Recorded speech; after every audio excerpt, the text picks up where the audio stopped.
I, 28 female, got married to my husband Victor, 28 male, a few weeks ago. It was supposed to be one of the happiest days of my life, but instead, my brother Chase, 24 male, managed to turn it into a nightmare. Now he's begging me to help him fix the mess he made because his fiancée, Adrienne, 23 female, is disgusted with him and has put their engagement on ice. He wants me to lie for him and to save him from the consequences of his own actions. I have refused, and somehow I am the villain in his eyes. Chase is the type of guy who really loves being in the spotlight. He's always loud and over the top, constantly trying to steal the show on every occasion.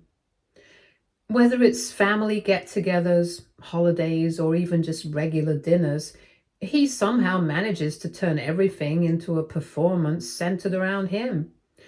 On the other side, his fiancée, Adrienne, is his complete opposite. She is soft-spoken, caring, and really considerate. I have honestly never quite figured out what attracted her to him. But since she seems content, I have kept my thoughts to myself. When it came to my wedding, I should have known Chase would not be able to resist making it about him. Still, I hoped he would have enough respect to let me have my moment. After all, he was family, and I wanted to believe he could rise to the occasion. The ceremony was perfect. Everything I had dreamed of and more. I married the love of my life. It was amazing. During the toasts, Chase stood up to give a speech. I was nervous, but I tried to keep an open mind. He started off surprisingly well. He said some wonderful things about Victor and me, complimented the wedding, and even cracked a few harmless jokes. For a moment, I thought he would surprise me. Then, of course, he came back to his original form.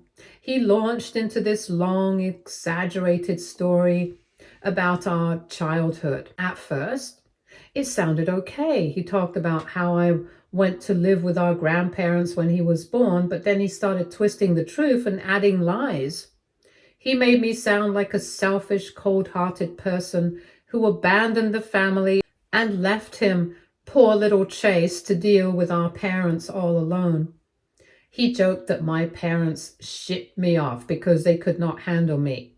He made it sound like I was a brat who caused so much trouble that they gave up on me and dumped me next door.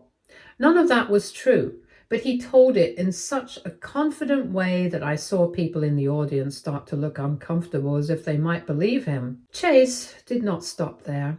He kept piling on, talking about how I supposedly ruined family holidays and made everything harder for everyone. He said I never came around to visit because I thought I was too good for our parents, completely ignoring the fact that I stayed away because they did not care about me. At one point, he said something like, "Well, what can you expect from someone who was spoiled by grandma and grandpa? She was living her princess life while the rest of us dealt with reality." I sat there in shock. I did not know how to process whatever he was saying. Everyone there was so weirded out by whatever he was saying. It was an attack. He went on, adding fake details, making me sound like the worst person imaginable. I could feel Victor tense up beside me, and Adrienne looked absolutely horrified. I was on the verge of crying. Chase ended his speech with a smug grin, raising his glass like he had just said something amazing. I was barely holding it together. People around me looked uneasy, whispering to each other, and the whole mood of the reception changed. Victor tried to cheer me up and keep things on track, but it was clear the damage was done.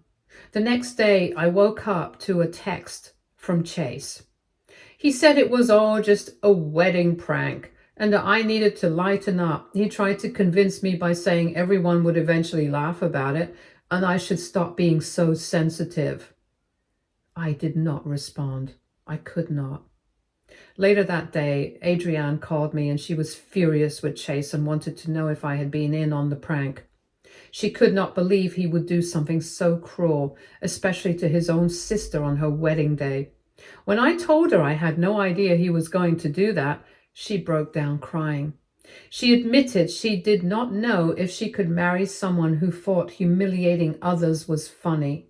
Since then, Chase has been blowing up my phone, begging me to help him fix things with Adrienne. He wants me to lie to her and say I was in on the prank all along, that it was pre-planned and I was okay with it. He thinks if I take some of the blame, Adrienne will forgive him and they can move forward. I refused. I told him this was his mess to clean up, and I was not going to lie to save him from the consequences of his actions. He called me selfish, accusing me of ruining his life because of my own bitterness towards him. He even dragged our parents into it, who predictably took his side. I am done being the one who has to keep the peace. Chase crossed every boundary imaginable and ruined one of the most important days of my life. Why should I stick my neck out for him now? As for Adrienne, she has not returned his calls or texts, and from what I heard, their engagement is hanging by a thread, and I do not blame her. No one wants to marry someone who thinks cruelty is comedy. Part of me feels bad for Adrienne. She does not deserve this, and I cannot imagine how humiliated she must feel. But I do not feel bad for Chase. He knew exactly what he was doing. He made his bed, and now he has to lie in it. So AITA for refusing to help my brother fix his relationship with his fiancé after he humiliated me at my wedding? Update 1. Okay, so I realize that I gave absolutely no backstory, and it might have been confusing for some people, so here it is. Chase and I have never had the closest relationship. Our parents never really made space for both of us. When I was little, our family situation was pretty chaotic. There was not enough room in our house for 2 kids, so they decided to send me to live with my grandparents, who then moved next door to our parents to keep me close to my family. At the time, I did not really understand what was going on. I thought it was just a temporary situation, like a fun change of scenery, but it turned out to be more permanent. Looking back, I realize it was not that they wanted me to be with my grandparents. I just was not the child they prioritized. They did not even try to make it feel like I was wanted there. My grandparents, who were fine people, but not exactly affectionate or involved, had no interest in raising another child, so I spent most of my time alone. As for my parents, they were busy with their own lives, especially after Chase was born. It's not like they abandoned me completely, but they did not really make any effort to stay connected. I would visit, hoping for some kind of attention or bonding, but I never really felt like I was part of the family. They were always focused on Chase, and I was just sort of left out. By the time I was 10, I stopped visiting altogether. It was not like I was making a conscious decision to cut them off, but I realized I was not wanted there. The love and attention they were giving Chase made it clear to me that I did not have a place in their lives. So I stayed with my grandparents, who were not exactly the warmest or most affectionate, but at least they provided some level of attention. Chase, meanwhile, grew up in this environment where he was the center of attention. He was not just the baby of the family. He became the focus of all their lives. I am not saying I resented him for it at first. After all, he did not choose to be the golden child, but it was not long before I began to feel that old sting of being neglected. I resented the fact that even though we were both their children, I was treated like an afterthought. Our relationship was always distant. There were no major arguments or dramatic moments, but we also did not share any real bond. I was the black sheep, staying with my grandparents while he was the favorite, getting all the attention from our parents. As we got older, we never really addressed it. We just stuck to small talk when necessary, and that distance between us only grew. Later, I found out that Chase thought I had abandoned him, and he never really understood that I did not leave because I wanted to. I was just a kid, and our parents made me leave. In another world, I would have loved to be the older sister he wanted, but I did not have that option here. I never even got the chance to just be around him or play with him or even talk. Even as adults, Chase has kept up the act that we are close. I do not know why he does it. Maybe he thinks it makes him look better in front of the other people. He acts like we are the kind of siblings who talk every day and have each other's backs. I try to stay away from him as much as I can. It's not that I don't care, but our relationship seems based on, well, I don't think we really have a relationship per se. Now, let us talk about the present. Chase has been reaching out to me nonstop. He has been calling, texting, trying to find a way back into my life. I don't know what he wants or why he thinks I would suddenly be okay with that after everything that's happened. Truth is, I blocked him. I do not want to deal with whatever drama he's bringing into my life. He's not taking no for an answer, though. He's been sending me messages asking me to give him a chance to explain himself, to work through our issues, as if I should just forgive him and let it all go. I'm just not interested anymore. But it is not just that. There's also the fact that Adrienne, his fiancé, well, ex-fiancé, called off their engagement. I heard about it through some mutual friends. Apparently she's done with him. And to be honest, I cannot blame her. Chase's behavior has been pretty toxic, and it was only a matter of time before someone else saw it too. What really bothers me is how Chase is dealing with everything right now.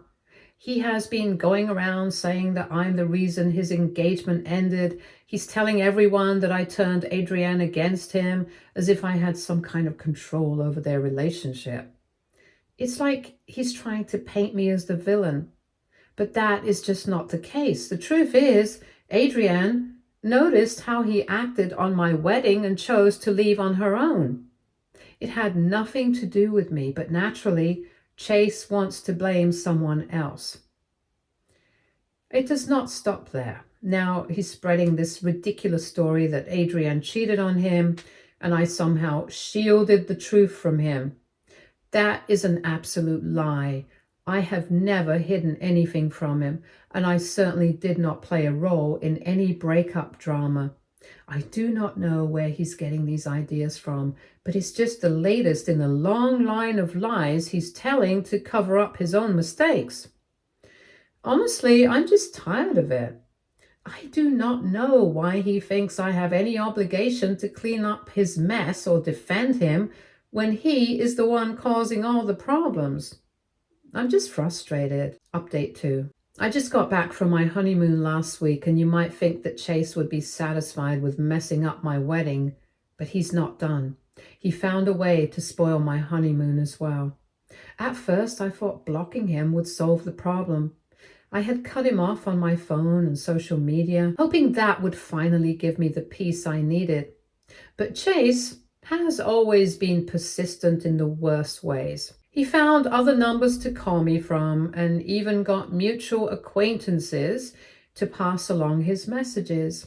I tried ignoring it, but the constant buzzing of my phone and the endless updates from people around us started to chip away at my patience. I did my best to tune it out. After all, I was on my honeymoon, trying to enjoy what should have been one of the happiest times of my life. But it was hard to relax when it felt like Chase was determined to drag me into his mess no matter how far away I was. And then, just when I thought things could not get more ridiculous, my parents reached out. That alone was shocking. They did not even have the time to come to my wedding, so why would they bother contacting me now? For a moment, I thought maybe they were calling to apologize for not showing up to the wedding without informing me or to check in on me. That would have been too much to hope for. Their call was not about me at all. It was about Chase. They told me I needed to talk to Adrienne and convince her to take Chase back. According to them, it was my duty as his older sister to step in and help him fix things. They did not ask how I was doing or if I was okay. They did not acknowledge the hurt Chase caused me, or the humiliation I had endured because of him. No, their only concern was Chase's broken engagement and how I could help clean up his mess. I could not believe what I was hearing. Suddenly, after all these years, they remembered that I was Chase's sister.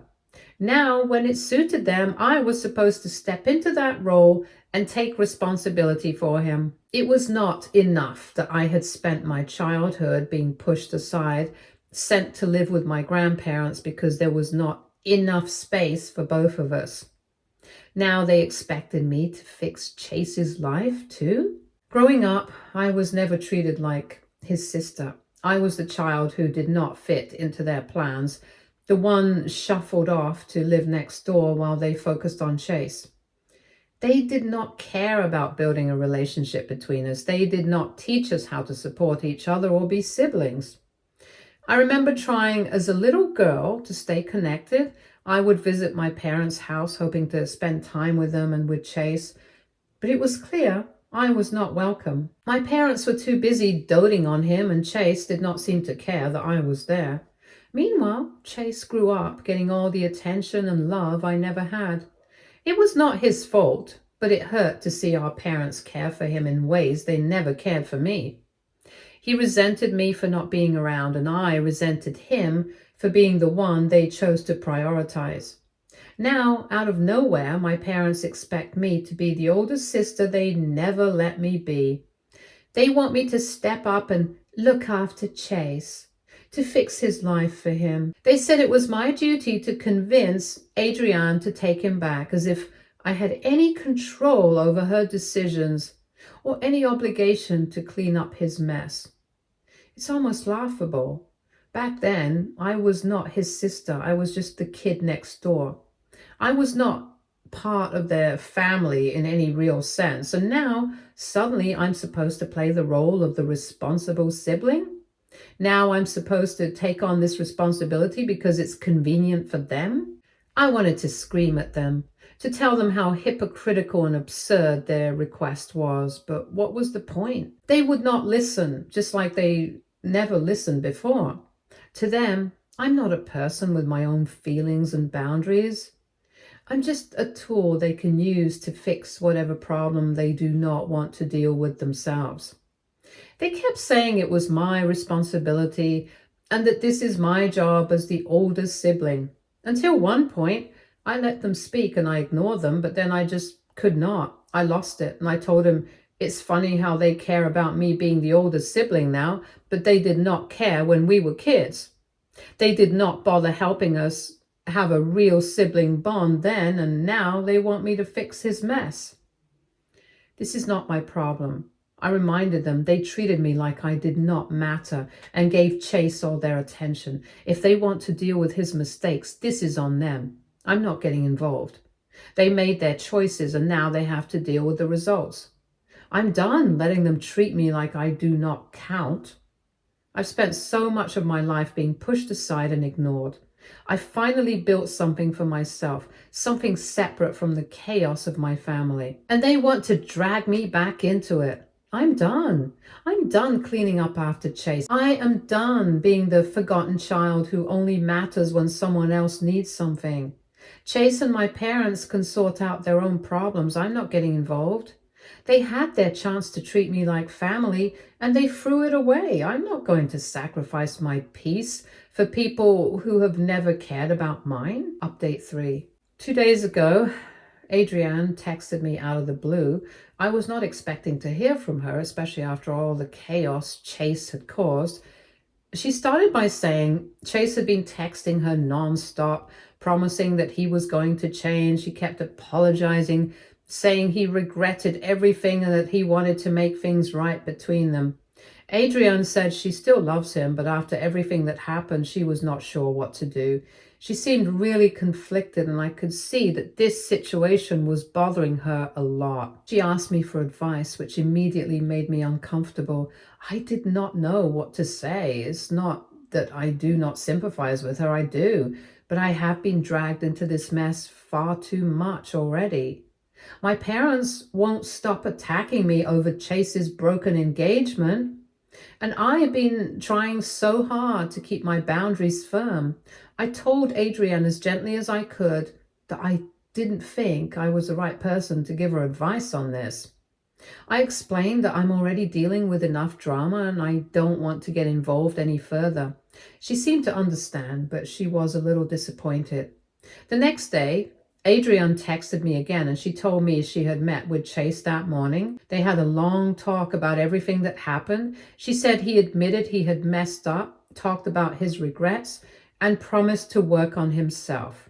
He even admitted to some of his toxic behavior and said he was serious about changing.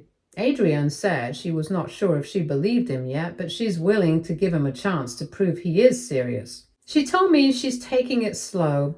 She's not jumping back into the relationship right away, but she wants to see if he's serious about making real changes. If he does, she said she might consider getting back together with him. But if it turns out to be all talk and no action, she's prepared to walk away for good. I do not know how I feel about all this. On one hand, it's her life and her decision, and I respect that. But on the other hand, I cannot shake the feeling that Chase is just telling her what she wants to hear. I did not say any of this to her because I don't want to seem like I was trying to sway her decision. She's already conflicted enough without me adding my opinions to the mix. This morning, Chase reached out to me. He said he really wants to meet with me to talk about everything that's happened. He acknowledged that he has caused a lot of problems and said he understands if I don't want to see him. But he promised that if I agreed to meet him, it would be on my terms. He said, if at any point I feel like he's pressuring me or making me uncomfortable, I can walk away and he will leave me alone for good. At first, I didn't know what to do. Part of me wanted to ignore him completely. After everything he's done, I do not feel like I owe him anything, but another part of me thought maybe it would help to hear him out, just to get some closure.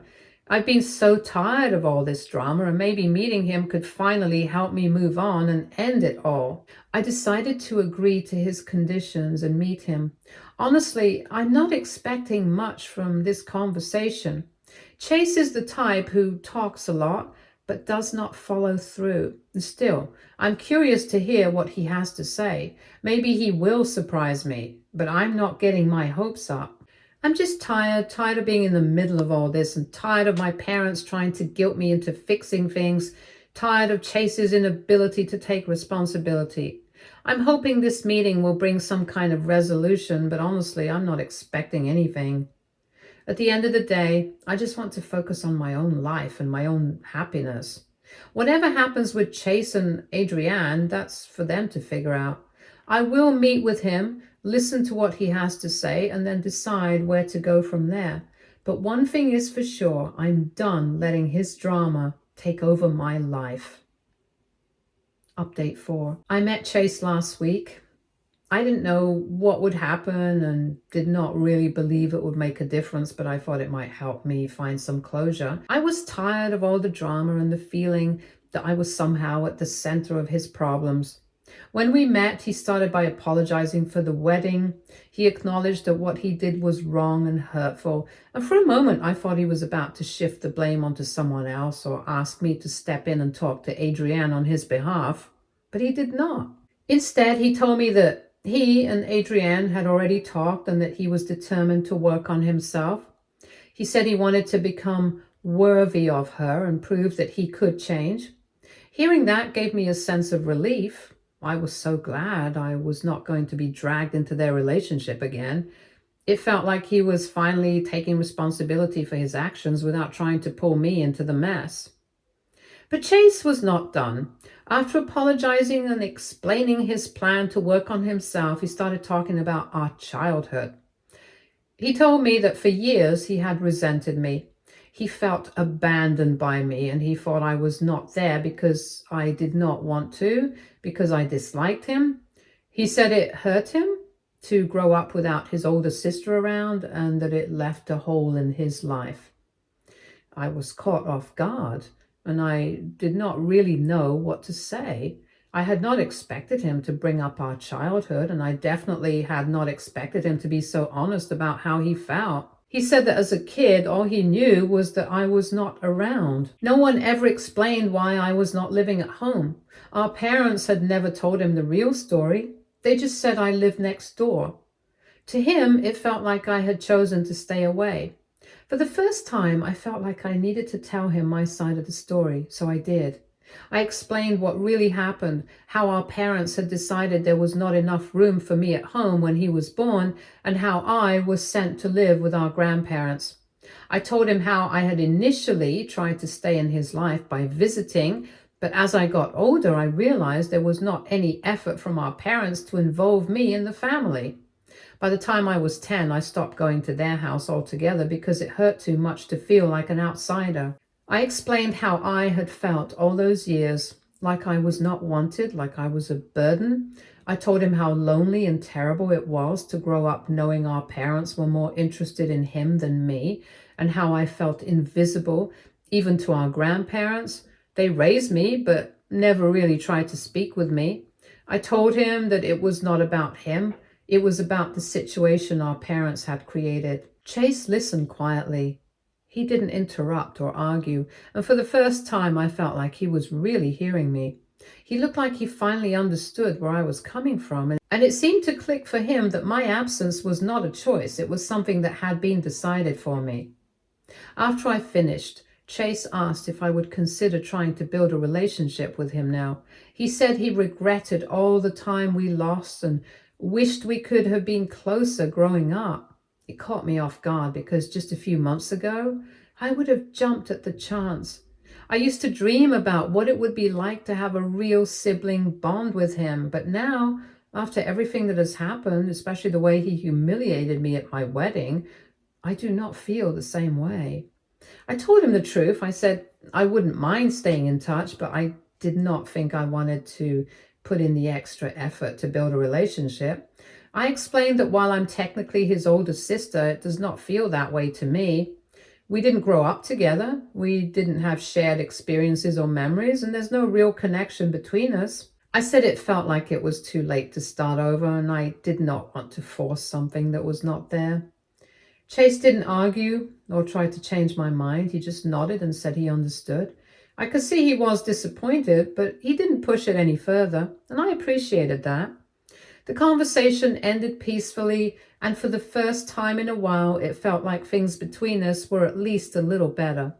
Since then, things have been okay. Chase has not reached out to stir up more drama, and Adrienne has not contacted me for advice again. It seems like they're figuring things out on their own, which is exactly how it should be. I am relieved that I'm not in the middle of their issues anymore. I think meeting Chase was the right decision, even though I don't want to put in the effort to build a close relationship with him. I'm glad we talked. It gave me the chance to tell him my side of the story and clear up the misconceptions he had about our childhood. I'm okay with where things are. Whatever happens with Chase and Adrienne is up to them. Victor and I have been focusing on enjoying our time together. After everything we went through with the wedding and the fallout afterwards, it feels good to have some peace and quiet. I'm not as worried about the drama with Chase or my parents anymore, and I'm starting to feel like I can finally move on. Stay tuned for more stories from our girl relationships.